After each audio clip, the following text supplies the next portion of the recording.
Bagong Honda ADB 160 ngayong year 2025. Aba mga idols, napapanahon na dahil 2 years nang namamayagpag ang model na to ng Honda Motors. At syempre, bibilangan na natin yan para sa Honda launching ng bagong ADB 160. At bilang solid fan ng Honda ADB 160 scooter na to, ano ang mga gusto mong i-update or i-upgrade ng Honda motorcycle? At pinaka-sure na makikita nating bagong update sa ating Honda ADB 160 ang kanilang bagong Honda Smartphone Connection app. Yan po ang Honda Road Sync kung saan magagamit na natin via Bluetooth ay i-connect natin ang ating cellphone dito sa ating scooter na ADB 160. And isa rin sa malamang na mababago ang front face design ng 2025 new ADB 160. Lalo-lalo na ang kanyang headlight, Well, para sa akin, mapogit, maporma na to. Pero kung gagawin nilang projector lamp ang ilaw ng ADB 160, ay mas okay at mas babagay. Kasi nga, adventure scooter to, Meron tayong mga rides na papunta tayo sa mga lugar na kung saan halos walang ilaw. So kung malakas ang ating pinaka-stock na ilaw dito, gaya ng projector lamp, ay panalong-panalo yan. Pwede na tayong mag-explore kahit saang lugar. O, di ba mga idol? And isa rin nating inaabangan, ano kaya ang magiging new technology para sa engine ng ADB 160? Meron ba silang gagawing parang turbo version, same ng Yamaha motorcycle? Or hindi nila babaguhin to at same pa din na 157cc, single cylinder, single overhead camshaft at naka 4 valves liquid cool, program fuel injected by Honda at CVT transmission.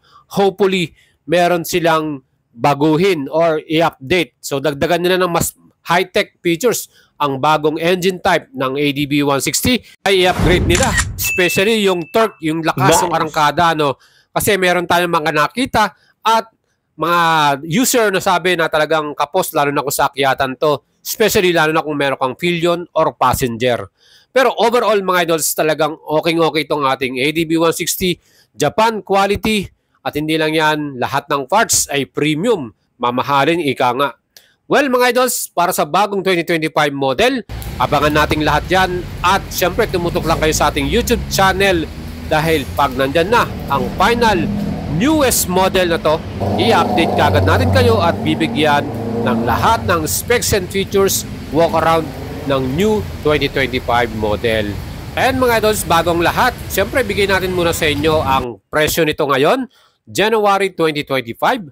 Ito po ay merong SRP 166,900 pesos at tatlong color po ang pagpipilian natin. Meron tayong pearl white, metallic red at syempre matte gunpowder black metallic. So black, white at red color. Yan po yung pagpipilian natin para sa ADB 160. And sa mga idols natin na gusto maglabas ito ngayon, year 2025, habang wala pa yung 2025 new model, pwede pa po kayong makabili niyan. At syempre, mag-PM lang kayo sa ating Facebook page, Boyet Salavarria, and we will assist and help you.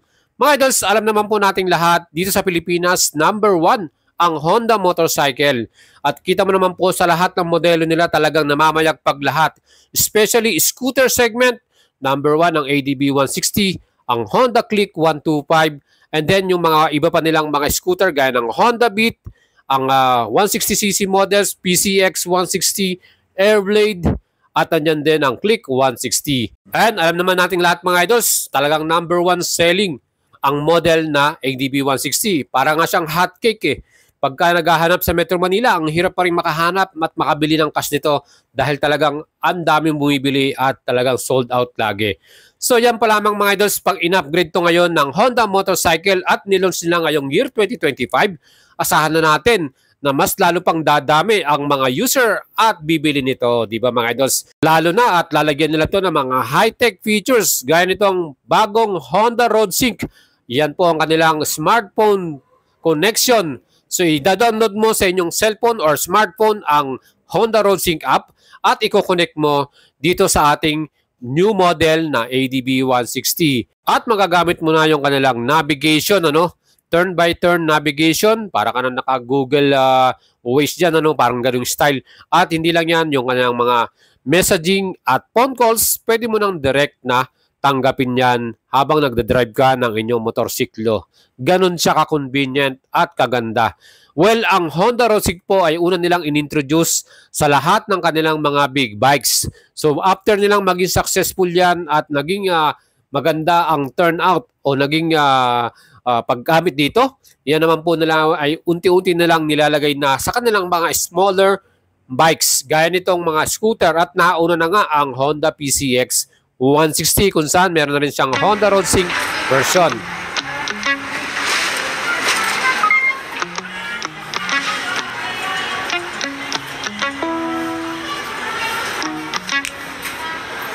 Music, message, call, navigation. Press right to start place search. Say place or address after the beep. Work. Press right to start navigation. Loading navigation. Call, message, music, loading music.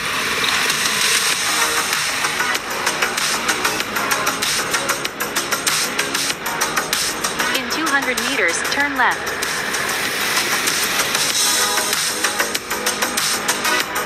In 100 meters, take the second exit at the roundabout.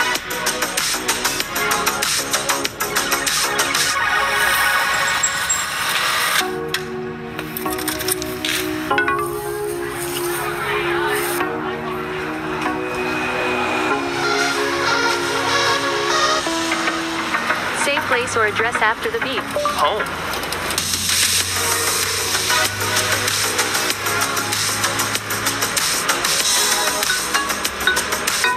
Incoming call from Ellie.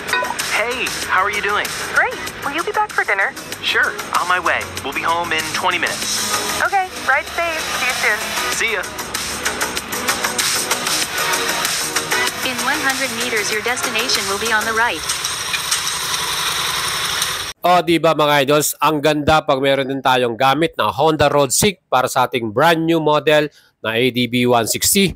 At kung makikita nyo, ang latest TFT full color display na magkakaroon tayo sa ating new model. Gaya nito, napaka-clear at informative ng kanyang pinaka-panel display. No? Nasa left side, yung ating mga indicator sa ating traction control, yung ating pinaka-keyless, at syempre, nasa right side naman yung idling, stop and start, engine indicator at ABS. Mga idols, para sa ating RPM nasa bandang ibabaw, high and low beam makikita mo rin sa bandang taas, at yung clock natin sa right side sa ating upper side, at syempre yung ating pinaka fuel gauge nasa left side, kitang-kita mo na lahat ng information. Ganun na kaganda pag meron tayong new full color TFT display kung saan pwede mo ring baguhin yung theme niya, yung pinaka display magiging dark or white display. O, di ba mga idols? Siyempre, sabi ko nga sa inyo, kung projector lamp na ang bagong front headlight ng ADB, mas malinaw, mas clear, at sana yung mga latest features gaya ng mga tire pressure monitoring, phone mirroring, at siyempre yung built-in camera ilagay na rin sa ADB 160. Aba, napaka-solid na to. Wala nang hahatakin pa, lahat na ay naandito na. Kaya talagang kumpleto na, no? So yan sana po ang makita natin sa ating newest model. And syempre yung kanyang cockpit, especially yung pinaka-handlebar. Andyan na rin yung mga latest switches and buttons na ating gagamitin. So meron tayong passing switch, yung ating torque control, at syempre yung pag-select para sa ating Honda Road-Sig. Aba mga idols, sabi ko nga sa inyo, pagdating sa engine, inaasahan sana natin na magkaroon to ng mas magandang upgrade. Sana nga magkaroon sila ng new technology, parang turbo din kapareho ng Yamaha motorcycle. So ito pa rin po, 160cc, 4 valves, ESP Plus engine with Honda selectable torque control. Equipped din to ng anti-lock braking system. Plus, meron din tayong idling, stop and start. At syempre, fuel efficient pa rin with 45 km per liter. Ganun kaganda yan. And kung mangyayari yan at magkaroon ng magandang update sa engine, aba panalo ang mga consumer o pareho natin, sigurado mapapabili na tayong lahat ng bagong ADB 160. Kabang-abang ang bagong 2025 model na to. 2 years na rin po na hindi pa sila nag-update. Year 2022 pa ang latest launch nito sa bansang Indonesia. So asahan na natin, dyan din magagaling ang pinakaunang model launch nito. At syempre, pag nangyari yan, i-update natin kagad kayo. Mga idols, yung kanyang stopping power, single disc brake, sa ating pinaka-front with ABS at sa likod naman disc brake din pero walang ABS. Hopefully ito rin po i-update ng Honda, no. Gawin na lang dual channel ABS. Huwag na sana nilang tipirin pa. Parang itodo na nila, no, para mas maganda. Siyempre, equip pa rin ito ng Honda Selectable Torque Control kung saan meron tayong traction at maayos natin yan, magagamit natin lalo na kung malakas ang ulan at basa yung kalsada na dinadaanan natin. Yan po yung pinaka safety features na makukuha natin pag meron tayong HSTC. Pagdating naman sa mga suspension, hopefully ang ating bagong ADB 160 i-update din nila, no. Sana nga maging inverted forks pero siyempre hindi natin masisigurado yan. At ang maganda nga lang sa Honda, ang ginagamit nilang brand ay Showa brand. Japanese suspension yan. Magandang quality at pati ang ating bounce.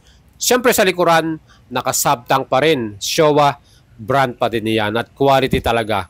Well, kahit ako nung ginamit natin ng ADB 160, kahit tayo merong passenger, ay talagang napaka-komportable sa ating ride at siyempre sa ating passenger na tuwa siya at nag-enjoy. Yan po yung magiging magandang feedback mo pag ito ang binili mong model or unit. So overall mga idols, ano pa ba yung mga hinahanap natin para sa ating brand new model?